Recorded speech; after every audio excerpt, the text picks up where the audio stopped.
Demikianlah kita hari ini nak pupuk diri kita supaya cinta kepada masjid ini, kerana banyak tawaran disediakan oleh Allah Subhanahu Wa Taala kepada kita. Dan sehingga kan satu hadis yang terkenal, ya jarang orang tahulah. Amo tengok satu hadis ni, iaitu Allah Subhanahu Wa Taala kata Nabi, qala Rasulullah sallallahu alaihi wasallam, inna Allah la yunadi yaumal qiyamah aina jirani qala fatakulul malaikah rabbana wa man yanbaghi an yujawiraka fayaqulu aina ummarul masajid. Di mana kata Nabi, dalam sabda baginda Rasulullah sallallahu alaihi wasallam telah bersabda, sesungguhnya Allah akan menyeru pada hari kiamat, di mana jiran tetanggaku? Allah Ta'ala tanya, mana jiran tetanggaku? Bila ni Allah Ta'ala seru pada hari kiamat, di akhirat kelak. Lalu malaikat Jibril dan malaikat bertanya, siapa jiranmu ya Allah? Lalu kata Allah Subhanahu Wa Ta'ala, jiran aku itu ialah mereka yang di mana orang-orang itu yang sentiasa mengimarahkan masjid, sentiasa hatinya dekat dengan masjid, sentiasa hatinya rindu pada masjid. Itu jiran aku.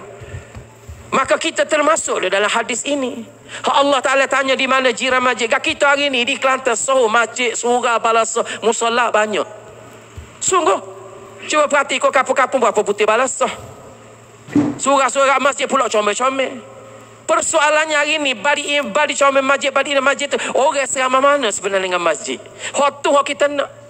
Semalam satu program Maulana Hilmi, dia cerita berkenaan dengan di Temerloh Jaya. Nah, Temerloh Jaya ni kan kita tahu bagaimana orang tu penuh sembahyang subuh dia seperti sembahyang Jumaat. Dia kata bukan masjid Temerloh Jaya tu saja, dia ada selagi masjid Temerloh yang hak lama. Nah, hak lama penuh juga orang.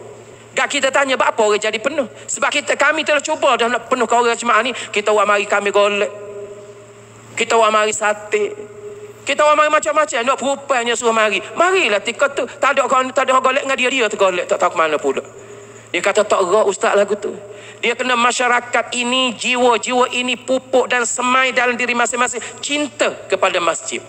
Aku mari masjid bukan kerana kambing. Mari masjid bukan jamuan. Bukan kerana imam. Bukan kerana Allah. Nak letak dalam jiwa kita ni suka kerana Allah Ta'ala bukan satu benda yang senang, tuan-tuan. Percaya, tuan-tuan, masjid ini hanya ada di atas muka bumi ini sahaja. Apabila kita mati sedikit masa lagi, bila kita berada di kubur, kita akan rindu kepada masjid.